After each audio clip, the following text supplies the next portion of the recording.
Welcome back to Real Estate Mindset. Today's video is going to be absolutely bonkers. Now, the data is in, and we're finally starting to see price or value drops across the nation at 1.7%. Now, new home sales, new build homes are down value-wise and price-wise 9.5% month over month. So we're finally starting to see these trends. We're finally starting to understand the trajectory. And as we move forward into the year, we're going to see continued value declines or a crash or negative equity growth spread throughout the nation. And it's really important to understand this. We are currently in historically the hot times in the housing market. So the fact that we're seeing values and price declines already happen means that what the Federal Reserve is doing is effective at resetting or crashing the housing market. So today we're really going to analyze those trends, and we're really going to analyze those trajectories as far as price cuts,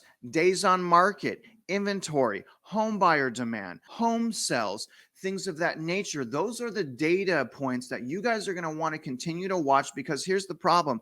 There's so many talking heads. There's so many voices. There's so much yelling.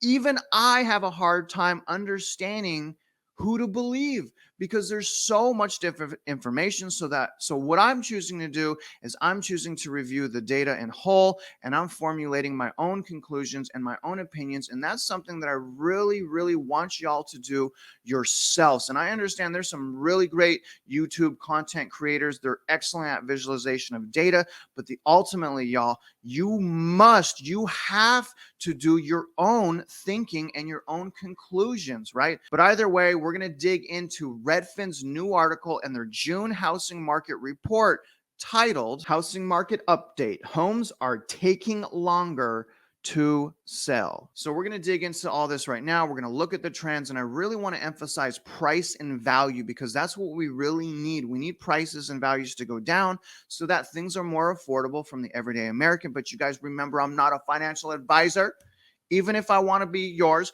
but my bio is father, husband, renter, owner of real estate. In work, I'm a loan officer, realtor, and educator. So in essence, y'all, I love real estate, and I love learning about real estate, and I love teaching about real estate. Am I right about everything? Absolutely not. But I will take accountability when I am wrong. And I have no problem saying I was wrong or that I'm sorry. What is freaking crazy to me is the lack of accountability for so many people. I feel like 90%, right? Like 90% of people don't have the ability to say sorry and don't have the ability to understand they were wrong and take accountability for that. Shocking, right? But either way, you guys, let's get started on this article right now and see what the data is saying. Let's go. All right, let's see what Redfin has to say today. The typical home sold during the 4 weeks ending July 19th spent 19 days on the market, 1 day longer than last year. This marks the first time in 2 years that the median time on market has posted a year-over-year gain. Pending home sales fell more than they have since May 2020, and the total number of homes for sale posted its biggest increase since August 2019. I guess we're getting our inventory back. Despite fewer homes hitting the market than this time last year, home sales prices continue to fall, down another 0.6% from the 4-week period ending July 10th. Another drop in prices and value, y'all. Buyers who earlier this year had to race to beat the competition can now take their time touring homes and perhaps even wait to see if sellers drop their price. Still, few homes are being listed, so if your dream home hits the market, you should negotiate hard now that you have the power to. Very good advice. The value may fall in the near term, but if you plan to live there for 5 to 10 years, you will almost certainly gain home equity over the horizon. Do y'all remember me saying that over the last 4 months, right? I get real estate goes up every 10 years. And I believe also real estate is a tremendous investment, but you don't want to be trapped upside down in your house in the near term. And that's what I'm really saying. Sellers, on the other hand, may want to list sooner rather than later, before prices fall more. So after roughly 2 years of a super duper hot real estate market and hyper demand, we are finally starting to see all of the trends now reverse their trajectory back into a buyer's market. Now, I know it's only a decline in price value by 0.6%, but y'all, it's something. At least it's not skyrocketing up. At least we now know we are past and beyond the peak. We are finally past our peak, and now the trajectory for prices and values is heading downward. And now we have multiple data providers confirming that, and now we have multiple periods of time that show that, creating the trend that so many people need to see to understand what's going on. Now, personally, I didn't need to see that to know what was going on. Again, I have live data, I have boots on the ground data. I understand a lot more what's happening immediately than most people because I'm a licensed residential mortgage loan officer and I'm a licensed realtor, as well as an instructor, provider of education. So I get to see all of this and I get to talk to probably a couple hundred realtors every month. And when I do my classes, one of the first things I ask realtors is, there's stories about what's going on in the market, whether they represent buyers or whether they represent sellers. So I talk to a lot of professionals and I'm giving you guys that. But regardless, it's still really important to review the data. So let's get back to this article and let's get back to the data right now. Okay, so here's the really cool leading indicators, and I'm just going to summarize all this. I'm not going to read all this for you guys. I'm just going to give you the key points here. But this is something that I keep telling my listeners and my subscribers. Redfin is really good because they give us week by week data.